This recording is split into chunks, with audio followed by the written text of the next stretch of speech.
Bapak, Ibu, saudara-saudara, adik-adik yang kekasih dalam Tuhan kita Yesus Kristus, saat ini kita masuk dalam pelayanan firman Tuhan, dan yang menjadi pembacaan Alkitab kita pada malam hari ini terdapat dalam kitab Yeskiel pasal 37 ayat 24 sampai ayat yang ke-28.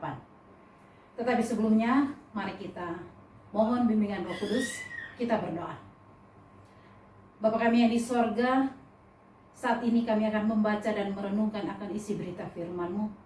Oleh karena itu Bapa, kami memohon kekuatan Roh Kudus daripadamu, agar firman yang akan kami baca dan kami dengar, senantiasa boleh kami pahami dan boleh kami lakukan dalam kehidupan kami setiap hari. Hamba-Mu yang telah Engkau utus untuk memberitakan firman-Mu, kuasai hamba-Mu dengan kuat kuasa Roh Kudus-Mu, agar hamba boleh memberitakan firman seturut dengan kehendak-Mu. Berfirmanlah ya Bapa, karena kami anak-anak-Mu sudah siap untuk mendengarkannya. Di dalam nama-Nama Yesus Kristus kami bawa doa ini. Amin. Bapak, Ibu, saudara-saudara, adik-adik yang kekasih di dalam Tuhan kita Yesus Kristus, yang menjadi tema renungan dari pembacaan Alkitab kita pada malam hari ini, Yeskiel pasal 37 ayat 24 sampai ayatnya yang ke-28. Temanya adalah mengalami pemulihan dan pembaharuan dari Tuhan.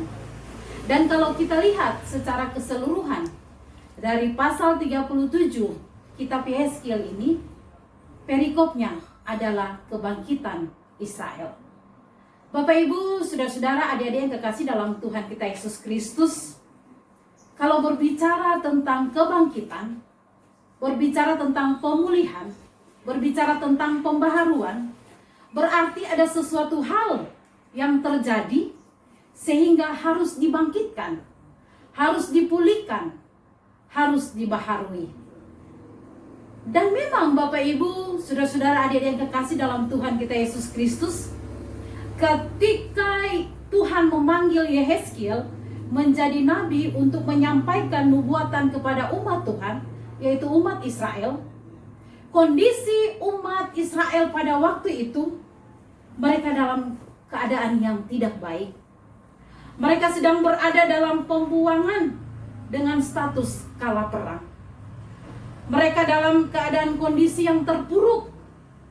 Dan kondisi yang sangat memprihatinkan ini bukan saja pada kondisi fisik mereka, tetapi mereka juga terpuruk secara mental dan spiritual. Hal ini terlihat jelas pada ayat 11 dari pasal 37 kitab Yeskiel ini, di mana mereka berkata pada ayat yang ke-11, tulang-tulang kami sudah menjadi kering dan pengharapan kami sudah lenyap, kami sudah hilang. Bapak, Ibu, saudara-saudara, adik-adik yang kekasih di dalam Tuhan kita Yesus Kristus, kita bisa membayangkan kondisi mereka pada waktu itu. Dari keluhan mereka, seakan-akan mereka tidak memiliki harapan lagi. Mereka merasa bahwa walaupun mereka masih hidup, tapi mereka merasa tidak ada arti lagi. Mereka merasa hidup mereka tidak mungkin dipulihkan lagi. Mereka kehilangan pengharapan. Bapak, Ibu, saudara-saudara, adik-adik yang kekasih di dalam Tuhan kita Yesus Kristus, melihat kondisi umat Tuhan pada waktu itu, umat Israel, kondisi mereka pada saat itu, Tuhan hadir melalui Nabi Yeskiel untuk meneguhkan dan menguatkan umat Tuhan pada waktu itu. Dan Tuhan pasti sanggup untuk memulihkan umatnya. Saya mengutip apa yang disampaikan oleh seorang teologi, Bapak Lim Jiang. Tuhan pasti sanggup. Ada sebuah lagu yang sangat populer dan sangat bagus. Syairnya, Tuhan pasti sanggup, tangannya takkan terlambat untuk mengangkatmu. Tuhan pasti sanggup, percaya Dia tak tinggalkanmu. Lagu ini mau mengingatkan bahwa Tuhan pasti sanggup untuk menolong umatnya. Umat Israel yang pada saat itu dalam pembuangan, dalam kondisi yang mungkin tampaknya mustahil dipulihkan, tetapi tidak ada yang mustahil bagi Tuhan. Oleh karena itu, Tuhan memanggil Yehezkiel untuk menyampaikan nubuatan penglihatan. Di mana dalam penglihatannya, Yehezkiel dibawa ke dalam sebuah lembah, di mana terdapat beraneka macam tulang-tulang yang bertaburan dan kering, dan tidak mungkin bagi mereka untuk dibangkitkan kembali. Tetapi Tuhan berkata kepada Yehezkiel, bernubuatlah. Lalu terdengarlah suara berderak. Lalu tulang-tulang itu bergerak-gerak dan saling bertemu satu sama lain. Daging, tulang, kulit tumbuh, dan mereka kemudian menjejakkan kaki sebagai sebuah tentara yang besar. Itu bisa kita baca di dalam Yehezkiel pasal 37 ayat 1 sampai ayat yang ke-10 tentang penglihatan Yehezkiel. Penglihatan Yehezkiel ini mau menggambarkan keadaan kaum Israel pada waktu itu yang benar-benar sudah hancur. Dan bagi suatu bangsa yang sudah dihancurkan dan dibuang ke negeri orang, yaitu mereka dibuang ke Babel, mustahil bagi mereka untuk kembali ke negerinya dan dipulihkan kembali. Tetapi Tuhan berkata bahwa Israel dan Yehuda akan dibangkitkan kembali menjadi suatu bangsa yang utuh dan berdaulat. Dan ini kita bisa lihat dalam sejarah bahwa nubuatan itu digenapi. Di mana ketika Babel dihancurkan oleh Media Persia, lalu orang-orang Israel dipulihkan dan kembali ke negerinya. Dan hari ini kita melihat negara itu juga berdiri, dipulihkan oleh Tuhan. Bahkan nubuat di dalam ayat 24 Yehezkiel 37 ini, di situ dikatakan, hambaku Daud akan menjadi rajanya dan mereka semua akan mempunyai satu gembala. Nubuatan Yehezkiel dalam ayat yang ke-24 ini adalah suatu peristiwa yang jauh ke depan, yakni ia berbicara tentang kerajaan Mesianis.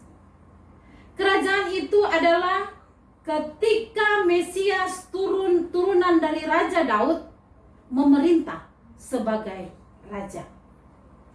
Karena memang Raja Daud sudah lama wafat saat nubuatan ini disampaikan.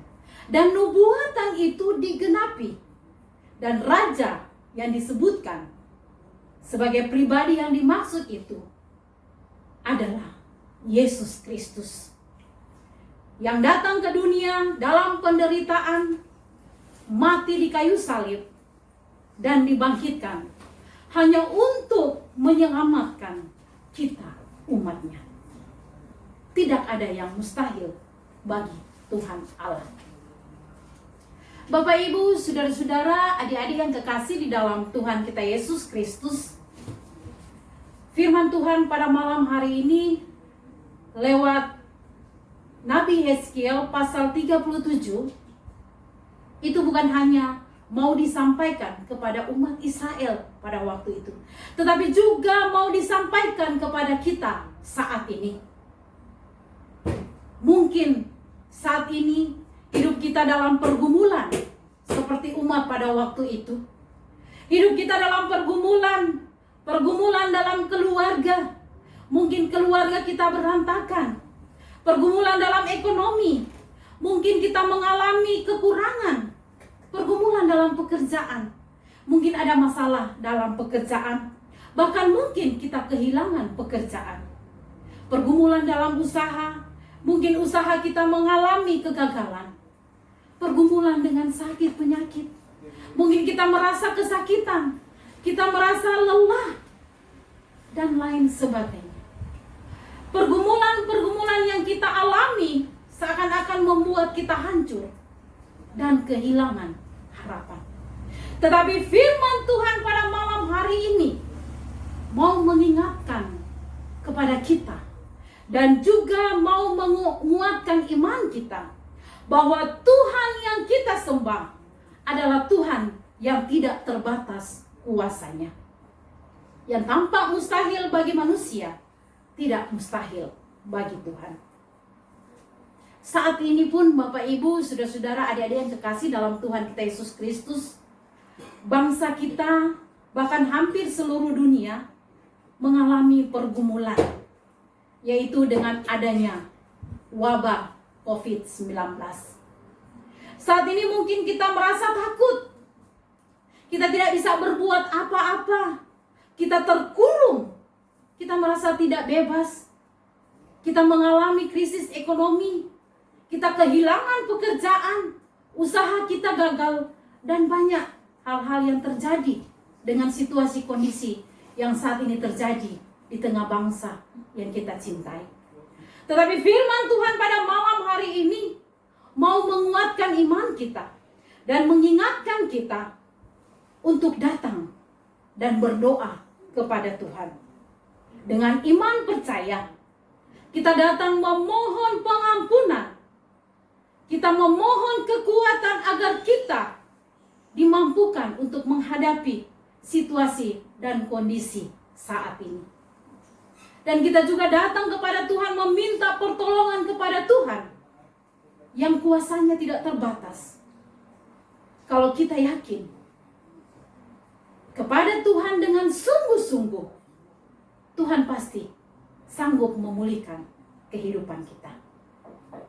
Dan memohon pertolongan kepada Tuhan yang kuasanya tidak terbatas ini, kalau kita datang dengan kerendahan hati, memohon pengampunan, kita datang berlutut sujud kepadanya dengan sungguh-sungguh, dan dalam kehidupan kita mengandalkan Tuhan, Tuhan pasti sanggup memulihkan keadaan kita. Terpujilah Yesus Kristus. Tuhan memberkati. Amin.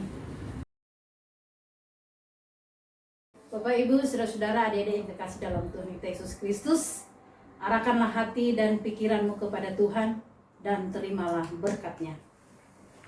Anugerah Tuhan kita Yesus Kristus, pengasihan Allah, persekutuan dengan Roh Kudus akan menyertai kita semua dari sekarang sampai selama-lamanya.